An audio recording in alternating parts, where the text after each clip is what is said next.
देखा जाए question number 14 from exercise 8 क्या दिया गया in the given figure side BC of triangle ABC. मतलब ये जो दिया गया फिगर उसमें बीसी ट्रायंगल एबीसी का इज प्रोड्यूस टू डी, मतलब साइड बीसी को डी तक बढ़ाया गया है। इफ एंगल एसीडी, मतलब आप देखो तो ये एंगल एसीडी का वैल्यू दिया गया 128 डिग्री। एबीसी एबीसी मतलब ये वाला एंगल जो दिया गया है this is equal to 43 degree. तो फाइंड एंगल बीएसी मतलब ये वाला एंगल, और एसी भी करने का मतलब ये वाला एंगल कितना होगा। चलो तो कैसे बनाया जाएगा। तो सबसे पहली बात आपको यह मालूम होना चाहिए कि exterior angle of a if any side of a triangle is produced so the exterior angle so form that will be equal to the sum of interior opposite angles. मतलब ये वाला एंगल जो होता है वो इन दोनों एंगल्स के सम के इक्वल होता है। So here BC is produced, here angle ACD is an exterior angle, तो जब एंगल एक्सटीरियर होगा is exterior angle, so we know that कि angle ACD that will be equal to angle BAC that will be equal to how much, angle BAC मतलब ये वाला angle BAC angle है ना, लिखा जा सकता है एंगल BAC प्लस ये वाला एंगल आप देख सकते हो एंगल ABC प्लस आप लिख सकते हो क्या यहाँ से एंगल ABC के इक्वल होंगे। क्यों कि ACD is an exterior angle और एक ट्रायंगल के एक्सटीरियर एंगल जो होता है that is equal to the sum of interior opposite angles.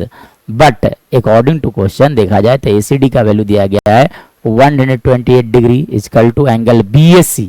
जब आप देखोगे एंगल BAC तो BAC तो हमें फाइंड आउट करना है, तो BAC को आप BAC रहने दो, ठीक है ना। तो मैं क्या करता हूँ यहाँ BAC को BAC रहने देता हूँ, ठीक है। एंगल ABC कितने दिए गए that is equal to 43 degree, यानी कि एंगल BAC का वैल्यू होगा 128 माइनस 43। 128 में से आप 43 सब्ट्रैक्ट करोगे तो that will be equal to 85 degree, यानी कि angle BAC that is equal to how much 85 degree. So BAC का वैल्यू ये हो गए। चलिए अब आप देखो तो एंगल इसके बारे में बात किया जाती है, ये एंगल कितना होगा।